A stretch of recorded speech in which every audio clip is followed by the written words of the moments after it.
मैं आज बड़ा आहत हूँ कि हमारे शहीद आज़म पूजनीय भगत सिंह जी के बारे में जो अपशब्द बोले गए, मैं ही नहीं पूरे देश की जनता इससे बड़ी आहत है। और मैं ये चाहता हूँ कि इस विषय पे पूरे देश की जनता को बीड़ा उठाना चाहिए। और जिसने भी ये शब्द बोले हैं, सिमरनजीत सिंह मान जो अभी सांसद बने हैं, उसने शहीद आज़म भगत सिंह जी को आतंकवादी बोल दिया और भिंडरावाला जी को देशभगत। मैं इस बात से बहुत आहत हूँ और मैं इस बात का बहुत खंडन करता हूँ। और मैं सभी देशवासियों को अपील करता हूँ, आप सभी भाइयों को भी अपील करता हूँ कि सभी देशवासियों को इस बात के लिए प्रेरित किया जाए कि जो व्यक्ति इस देश के युवाओं को बरगलाने का प्रयास कर रहा है और इस देश की अखंडता को तोड़ने का प्रयास कर रहा है, उसको इस काम करने से रोका जाए और उसके खिलाफ जो कानूनी कार्रवाई हो वो होनी चाहिए। देशद्रोह का सबसे पहले मुकदमा दर्ज होना चाहिए और उसके बाद जो भी कानूनी कार्रवाई बनती है वो अवश्य होनी चाहिए। ये मेरी व्यक्तिगत इच्छा भी है और इस देश के सच्चे देशभक्तों की, जितने भी इस देश के वासी हैं, सभी सच्चे देशभक्त हैं, उनकी भी ये प्रबल इच्छा है। क्या ऐसी जो टिप्पणियां हैं अब नेतागिरी या अपनी राजनीति चमकाने के लिए? देखिए, अगर राजनीति चमकाने के लिए ऐसे शब्दों का प्रयोग करे कोई भी व्यक्ति, तो ये उचित बात मैं तो नहीं मानता, किसी भी कीमत पे नहीं मानता। सूर्य जी, आप क्या कदम उठाएंगे इस बयान के ऊपर, जिस तरह का उनका बयान आया? मैं आज सबसे पहले तो आप सभी का धन्यवाद करता हूं कि आपसे मुझे मिलके, आपके थ्रू इस बात को मैं जनता के बीच में रखने का प्रयास करूंगा और सरकार के बीच में रखने का प्रयास कर रहा हूं।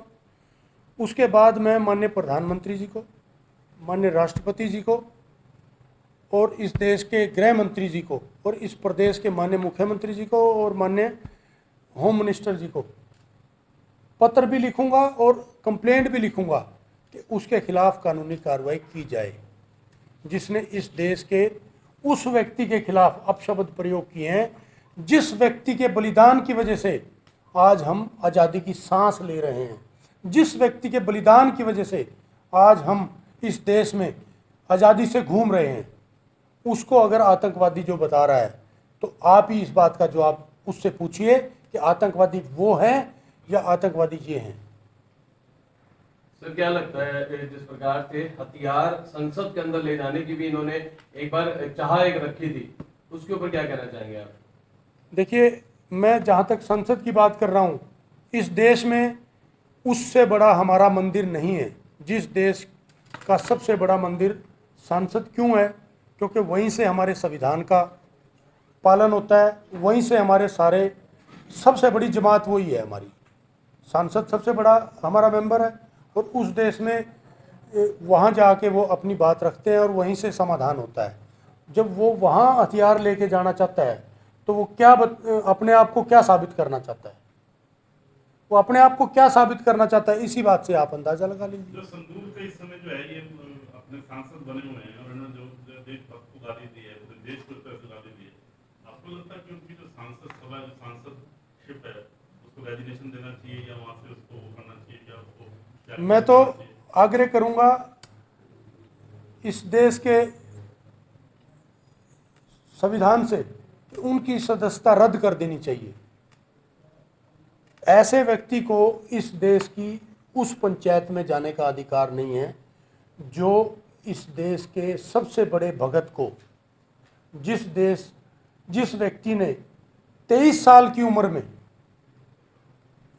अपने मुंह से फांसी का फंदा चूम करके इस देश को बलिदान दिया हो, उसकी भावनाओं को हम अदरवाइज खिलवाड़ करके बात कर रहे हैं, उस व्यक्ति को इस संसद में जाने का कोई अधिकार नहीं है। देश की जो विघटनकारी शक्तियां हैं, क्या आपको लगता है कि साथ हों और वो एक विघटनकारी शक्ति का समूह उसकी तरफ से नेतृत्व कर रहा हो? जैसे खालिद खान समर्थक है, वो भिंडरावाला का समर्थक है, वो भिंडरावाला को संत बताता है, वो तो आपको लगता है कि जो उसके साथ में अनैतिक शक्तियां होंगी, उनके साथ अनैतिक शक्तियों का समूह होगा जो देश को तोड़ना चाहता होगा, उन सबका बहिष्कार करना चाहिए। मैंने आपसे पहले आग्रह किया है कि इस देश को तोड़ने का वो काम कर रहा है जिस तरह का बयान दिया है।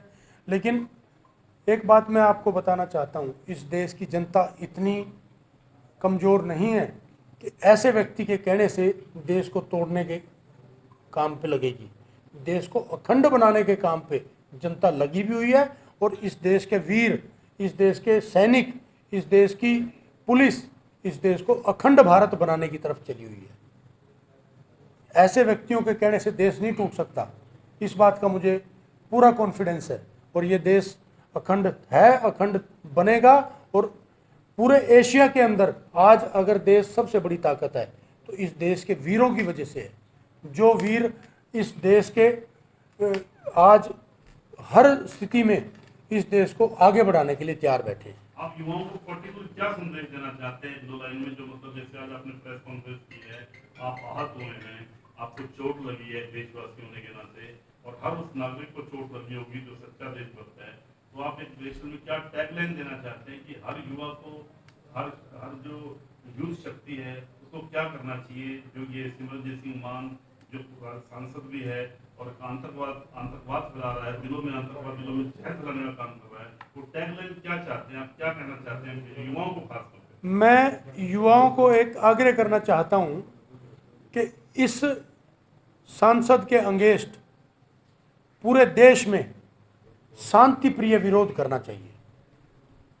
और जब तक करना चाहिए जब तक ये सांसद से इस्तीफा देके या इसकी सदस्यता रद्द ना हो जाए, जब तक इसका पुरजोर विरोध करना चाहिए। और मैं इसके लिए पुनः अपील करना चाहता हूं वीरों को भी और पूरे देशवासियों को भी। सर क्या लगता है, ऑपरेशन ब्लू स्टार का भी विरोध किया था सिमरनजीत सिंह मान ने, और उसके बाद एक उच्च स्तर की नौकरी से इन्होंने इस्तीफा भी दिया था, उसके ऊपर क्या कहना चाहेंगे सर?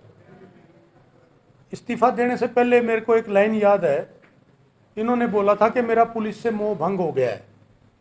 अब मोह भंग क्यों हुआ, इस बात को मैं जरूर करना चाहूँगा। इनके पास विजिलेंस का चार्ज भी था, इनके पास कई बड़े चार्ज भी थे। ये चाहते थे कि पुलिस के जवान भिंडरावाला को सपोर्ट करें, उनको हथियार की सप्लाई दे, क्योंकि 1980 में इन्होंने आतंकवादियों को हथियार भी सप्लाई किए हैं। और जब देशवासी सच्चे जो पुलिस के सिपाही हैं, उन्होंने इस बात का विरोध कर दिया कि हम ये काम नहीं करेंगे क्योंकि देश के सच्चे सिपाही हैं, तो इन्होंने उस बात का ये बहाना बनाया कि मेरा पुलिस से मोह भंग हो गया। भंग इसलिए हो गया क्योंकि जो सच्चे पुलिस भगत हैं वो आतंकवादियों को सपोर्ट करना नहीं चाहते थे, इसलिए इसने रिजाइन किया, क्योंकि ये आतंकवादियों को सपोर्ट करना चाहता था। सर 1989 में इन्होंने जेल से ही इलेक्शन लड़ा था और इन्होंने जीत भी हासिल करी, तो उसके बाद 30 बार इनकी गिरफ्तारी भी हुई है। लेकिन क्या लगता है कि गिरफ्तार होने के बाद भी ऐसे लोग ऐसी उच्च पोस्टों पे बैठे होते हैं और देश के ऐसे चुनाव होते हैं जिनमें उनको बड़ी जीत मिलती है, उसके बारे में आपको क्या लगता है? देखिए, इनकी गिरफ्तारी क्यों हुई है ये तो आप सबको मालूम है। ब्लू स्टार एक ऐसी योजना थी इस देश की जिसने पंजाब के अंदर प्रजातंत्र को लागू किया था, और उसके लिए मैं धन्यवाद करता हूँ KPS गिल साहब का और माननीय इंदिरा गांधी जी का, क्योंकि उनके नेतृत्व में हुआ था। और कहीं ना कहीं ये भी बात उठी थी कि इंदिरा गांधी जी की हत्या करने में इनको गिरफ्तार किया गया, उसमें भी इनकी सपोर्ट थी। अब ये तो सबको पता है कि इंदिरा गांधी जी की हत्या भिंडरावाला के समर्थकों ने की है, और वो समर्थक किस प्लानिंग से भेजे गए थे इसका देखो, मैं तो बहुत ज़्यादा ज्ञान नहीं रखता, लेकिन मुझे जो पूरे सिस्टम से पता लगा है कि वो एक प्लानिंग से हुआ है काम, और उस प्लानिंग में इनका भी कहीं ना कहीं हाथ था, जो इतिहास बता रहा है। पक्ष विपक्ष अभी तक चुप्पी क्यों साधे हुए? ये तो मैं आपसे आग्रह करूंगा, आप उनसे जरूर पूछो। सच्चे देशभक्त सभी हैं और देशभक्तों को ये बात जरूर रखनी चाहिए, पक्ष को भी रखनी चाहिए, विपक्ष को भी रखनी चाहिए। और मैं तो माननीय प्रधानमंत्री जी को कल ही लिख दूंगा कि ये विषय संसद में उठाना चाहिए उनको, और उसके खिलाफ कार्रवाई होनी चाहिए। सीएम के खिलाफ भी टिप्पणी की थी देखिए, किसी भी पद के खिलाफ या किसी जाति विशेष के खिलाफ टिप्पणी करना किसी का अधिकार नहीं है। आप एक बात बताइए, उसने ये बताया कि मैं सच्चा सिख हूँ। क्या शहीद आजम भगत सिंह जी सिख समाज से नहीं थे? क्या गुरु गोविंद सिंह जी सिख समाज से नहीं थे, जिन्होंने अपने बच्चे तक का बलिदान दिया इस देश के लिए? क्या सिर्फ एक ही व्यक्ति सिख है? कुछ उपद्रवी हैं जो अपनी राजनीति चमकाने के लिए इस तरह की बातें करते हैं, और जिनका मैं बिल्कुल विरोध करता हूं और खंडन करता हूं कि ये नहीं करनी चाहिए। इस देश को कितना मर्जी वो तोड़ने का प्रयास कर लें, ये देश टूटने वाला नहीं है। एक बात उसने और बोली कि पंजाब को खालिस्तान बना दीजिए। क्यों बना दीजिए? कि चाइना और पाकिस्तान का बॉर्डर लगता है, वहाँ से वो इस पे वार नहीं कर पाएंगे। अरे आप अपनी चिंता करिए ना, उस पंजाब की चिंता आप करेंगे? इस देश का अभिन्न अंग है जो, उसकी चिंता इस देश के वीर करेंगे। उसकी चिंता इस देश के वीरों ने ऑलरेडी कर रखी है। आप चाइना की और पाकिस्तान की सपोर्ट से पंजाब को खालिस्तान बनाना चाहते हैं और उन्हीं से बचाने की बात करते हैं। ये कहाँ का आपका वक्तव्य है? ये कैसी सिस्टम है ये?